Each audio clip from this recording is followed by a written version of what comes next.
Your honour, अगर आप अपनी याददाश्त पर जोर डालें तो तारीख का एक वाकया आपको जरूर याद आएगा।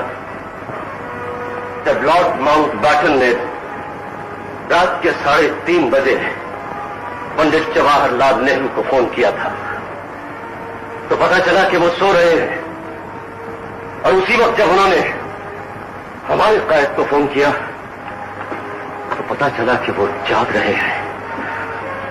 तो माउंटबैटन ने पूछा, क्या वजह कायद, इतनी रात गहरे तक तुम जाग रहे हो जबकि नेहरू सो रहा है? तो मेरे कायद का जवाब था कि उसकी कौम जाग रही है इसलिए वो सो सकता है, मेरी कौम सो रही है इसलिए मुझे जागना होगा।